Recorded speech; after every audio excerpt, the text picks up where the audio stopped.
Welcome to this theory lecture about container technologies. This is the second part of the course Introduction to DevOps.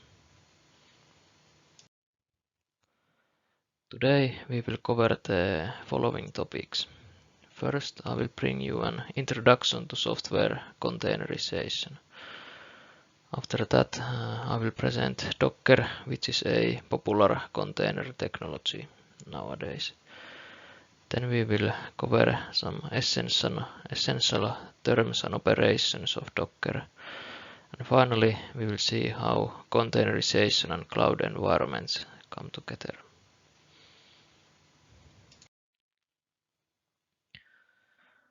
So first, let me bring you a quick introduction to this theme. In order to run software, you need, of course, the source code of the software, but additionally, you need a certain set of dependencies and configuration. For example, if you run an Express.js web application, you need the Node runtime environment because Express is dependent on Node.js.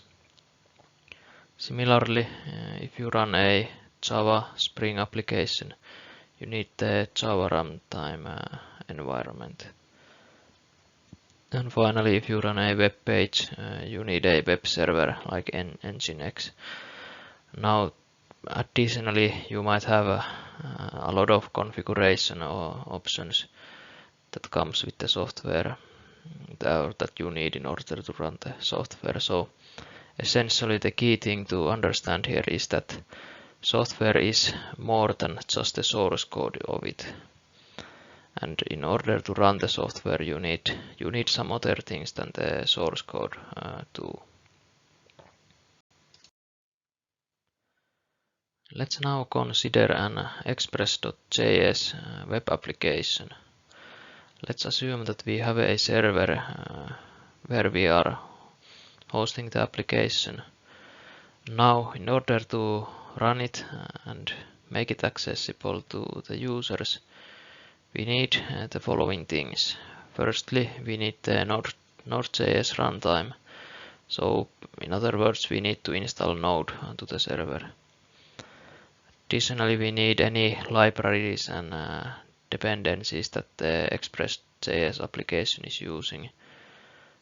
In this case, those would be inside the Node modules folder that is dedicated to the external libraries of the software. Also, we need a way to start the application. Usually, Node.js applications are started with, for example, command node and then the startup file. There are also some process managers like PM2 that could be used to start the software, even npm by defining a script in the package.json file. However, the key thing is that we need some kind of a command or a process to start the application, whether it be manual or an automatic way. Now, if we only want to run one software on the server, we are happy with those things, but if we were to run multiple Express.js applications, we would need to make sure that each of the applications are compatible with the node that is installed to the server. We need to make sure that all the dependencies to the other applications are also met, and the startup commands, we need to make sure that all of the applications start correctly. So in other words, it becomes more complicated as the number of applications grow. And in this case, we are talking about multiple Express.js applications. If we were to input, for example, a Java application to the server, then we would need to also install the Java runtime environment to the server. And in other words, the server configuration and operations become harder and harder. And therefore, there is a need for a technology that helps to standardize the packaging and the deployment of the software.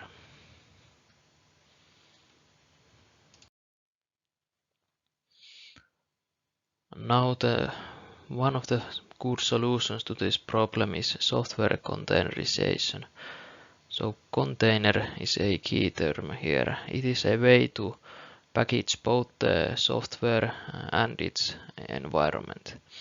So by software I mean now the source code of the software, what is generally considered.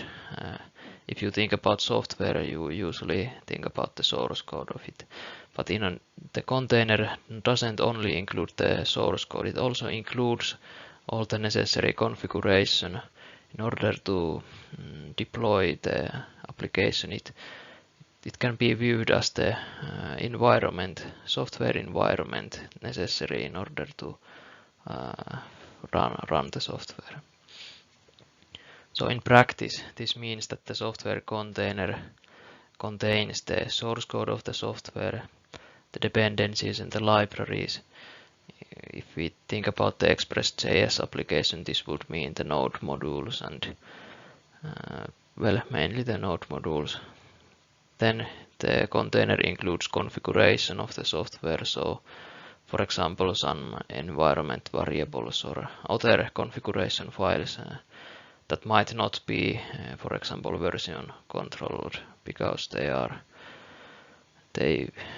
not wanted to be seen publicly. For example, some private keys or some things like that. Finally, the container includes the runtime environment of the software, meaning, for example, the Node.js runtime or Java runtime. And well, the word package a software is good in this context because the container does include everything. It packages everything needed in order to run the software. And finally, key thing about containerization is that they are isolated from each other. So if we were to run multiple containers inside one server, for example, they are isolated. So for example, a Node.js application and Java application won't clash with each other, so to say. This is in one sense a good thing, but also in other way to look at it is that it is harder to then communicate. If the softwares would need to communicate with each other, it's a bit harder, but it's still possible because there is a network available between the containers. So software containerization offers multiple benefits, but there are also some things that become more complicated. For example, the networking between softwares.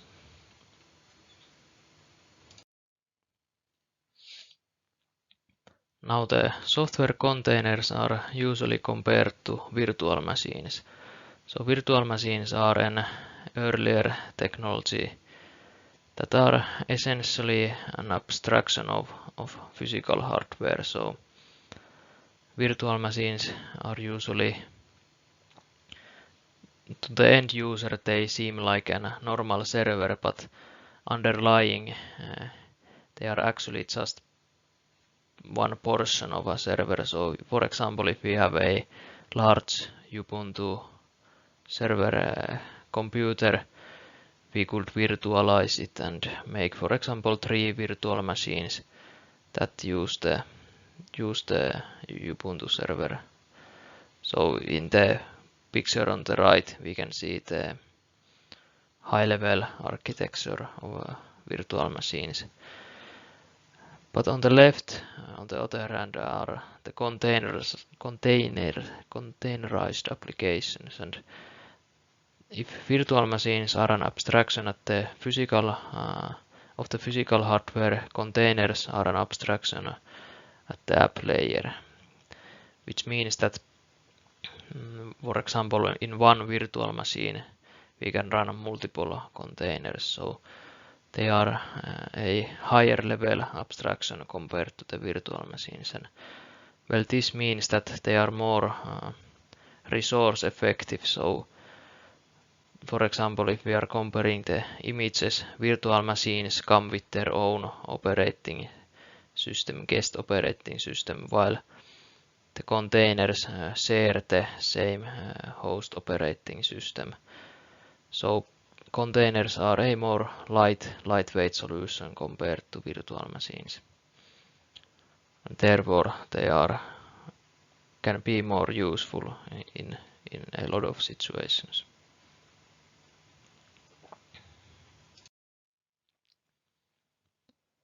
Now let's talk about Docker, which is a very popular container technology. So previously during this lecture I've been talking about container technologies, but now Docker is a concrete tool in order to containerize applications.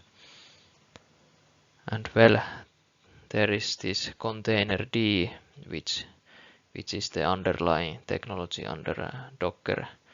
It is something that's good to know, that containerd is a runtime that can run the containers, but not the most important thing related to this matter. Docker can be used on Windows, it can be used on Mac and Linux too, so it's very can be used on all the major operating systems, which makes it effective. And there is also an external container registry that the Docker is providing. We will talk more about container registries later on.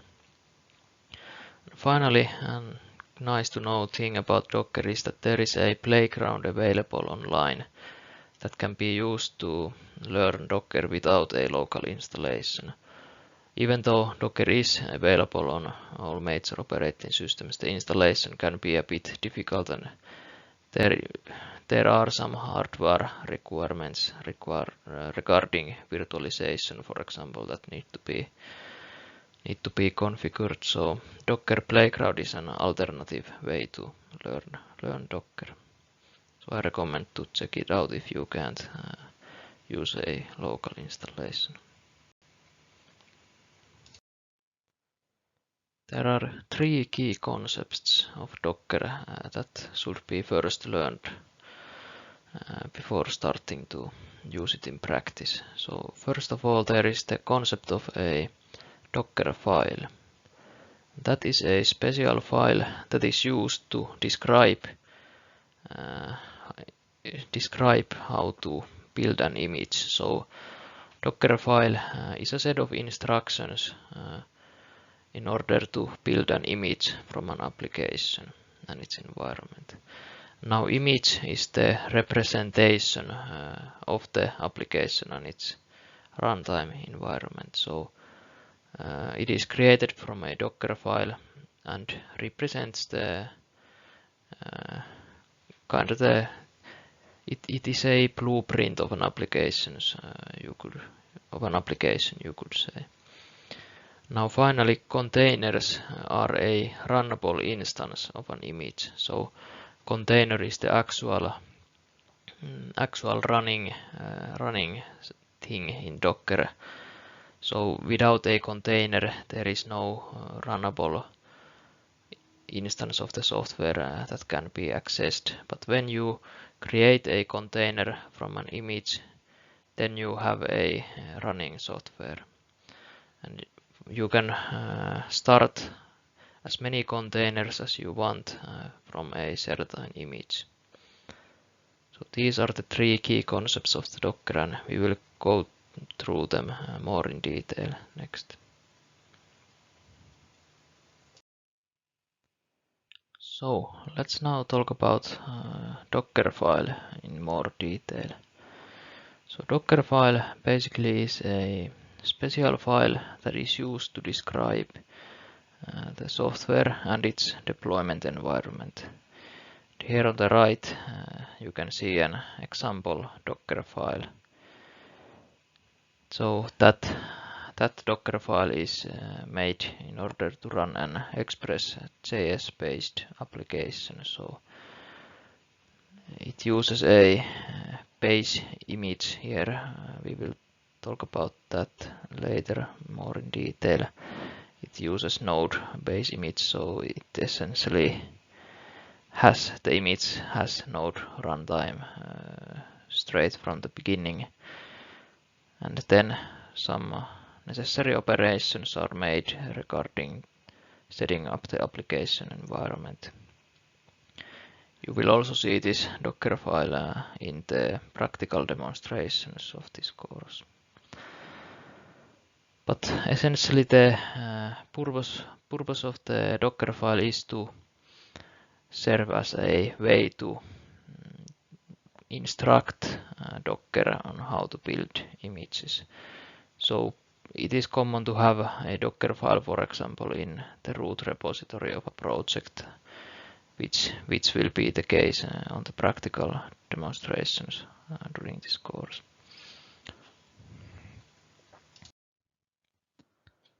So next, let's talk about images. So as I mentioned, images are a type of a read-only blueprint that represents the software and its deployment environment. So an image contains the source code, libraries, dependencies, configuration, tools, environment variables, anything that is required in order to run the application. And well, Docker file was an instruction how to build an image, and containers on the other hand are run based on the images. So these three things are really closely related to each other, and the relationships between them is necessary to be understood before using Docker. And as the Docker file in the previous slide showed, images can be based on other images, so we don't have to craft everything from scratch in each Docker file.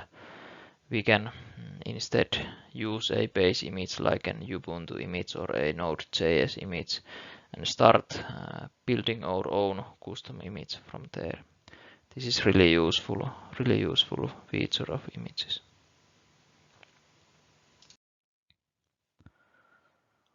The third most essential concept of Docker was the concept of containers, which are runnable instances of an image. So it could be thought about like that images become containers when they are run. So images itself are not an running software, they just are a blueprint in order to run the software, and now containers are the actual running software processes. And a container is defined by the image which is created from. There are also some additional configuration that can be provided when creating the container. For example, regarding networking options, which are not defined in the images. And now, as I said, any amount of containers can be created from the same image. This is important to understand. So if we, for example, want to launch five Express applications from a certain image, we can do that just by running or creating 5 containers from it. This is really useful for the context of scaling. For example, if we want to scale our application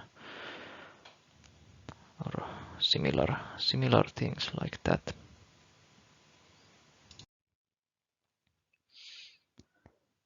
Now we have understood and gone through the 3 major concepts. So the major operations, if I will now present some information regarding them. So building is one of the main operations in Docker, and when you build things, you are building images in Docker. And Docker build is a command that is used in order to build images.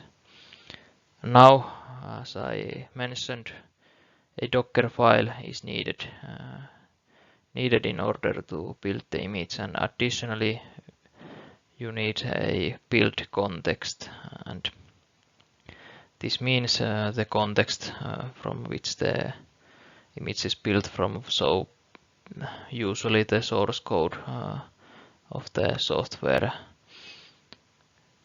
The build context usually is solved, or the most common setup I would say is to have the Docker file inside the project repository where the build context essentially is the directory itself where the Docker file is, but in principle the Docker file could use any location as the build context.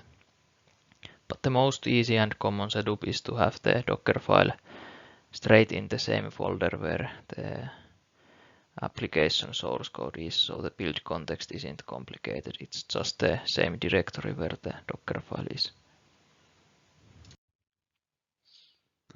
Next, pushing and pulling is an important operation in Docker. So images can be pushed to or pulled from a remote repository, and I mentioned the Docker Hub before. That is one option of one example of one remote registry. It is provided by Docker itself. There are also Azure Container Registry and GitLab Container Registry and many more. I just mentioned these because they are most relevant to the technologies that are used during this course. And now these registries can be used to version images, so they can be compared to version control repositories which are used to version the source code of the software. But now the images are used to, or the container registries are used to version images. So they are also very useful in the same way that version control repositories would be.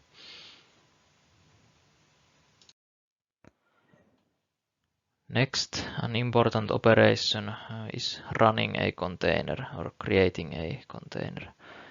Now Docker CLI, Docker provides a very good command line interface that can be used to create, stop, remove, manage the containers. Also the same CLI is used to build images and pull and push images to and from a remote registry. And well, in order to start a container, the only thing that is necessary is an image. So you need to tell Docker from which image the Docker is run, the image or the container is created from. And in addition, you can provide other configuration options like I mentioned before regarding, for example, port forwarding, identification and networking.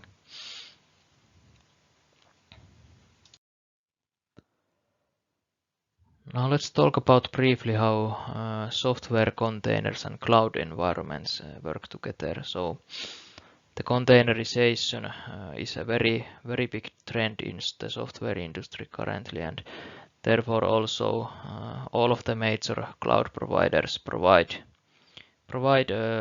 integrations and environments in order to run containers very effectively. So I put here 3 examples from the cloud world. AWS, Google Cloud and Microsoft Azure all provide their services which can be used to run containers very effectively. Cloud services actually are the topic of the next section of the course.